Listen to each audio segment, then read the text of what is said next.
Hi నమస్తే, welcome to Shri Kanakadurga properties. My name is Rajasekhar Naidu.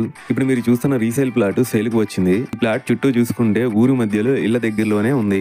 ఈ plot ముందు చూసుకుంటే 20 ఫీట్ రోడ్డు సీసీ రోడ్స్ తో ఉంది. ఈ స్థలం ఈస్ట్ సౌత్ ఫేసింగ్ తో కార్నర్ బిట్ తో ఉంది. ఈ ఓపెన్ ప్లాట్ టోటల్ గా 290 గజాలు. దీనిలో 150 గజాలు వేరే వాళ్ళకి అమ్మారు. ఇంకా మిగిలింది 140 గజాలు తూర్పు దక్షిణం కార్నర్ బిట్ తో సేల్కి వచ్చింది. ఈ 140 గజాలు స్థలము, పేపర్స్, లింక్ డాక్యుమెంట్స్ అన్ని క్లియర్ టైటిల్ గా ఉన్నాయి. ఓపెన్ ప్లాట్ కార్నర్ బిట్ అవ్వడం, ఊళ్ళోనే ఉండడం వల్ల మీరు కన్స్ట్రక్షన్ కూడా చేసుకోవచ్చు. ఎందుకంటే మీకు అప్రిషియేషన్ గ్రోత్ చాలా ఎక్కువగా ఉంటుంది. ఈ ఊళ్ళో నుంచి మీరు ఎక్కడికైనా వెళ్ళాలంటే బస్సు, ఆటోస్ అన్ని రకాల సదుపాయాలు కూడా ఉన్నాయి. ఈ ఓపెన్ ప్లాట్ ఎగ్జాక్ట్ లొకేషన్ వచ్చేసి విజయవాడ సిటీకి గన్నవరం ఎయిర్పోర్ట్ కి మధ్యలో గోడవల్లో వస్తుంది. లొకేషన్ హైలైట్ చూసుకుంటే very near by schools, colleges, Tata, MG, Maruti, Eicher, number of showrooms తో పాటు డెలివరీ హబ్స్, గోడమ్స్ కూడా ఉన్నాయి. 3 కిలోమీటర్స్ లో గన్నవరం ఎయిర్పోర్ట్, 8 కిలోమీటర్స్ లో వెస్ట్ బైపాస్, 13 కిలోమీటర్స్ లో Vijayawada bus stand, railway station వస్తాయి. ప్రైస్ ఇంకా మీకు ఫుల్ డీటెయిల్స్ కావాలనుకుంటే స్క్రీన్ మీద కనిపించే నెంబర్ కి కాల్ చేయండి. థ్యాంక్ యూ అండి. బై.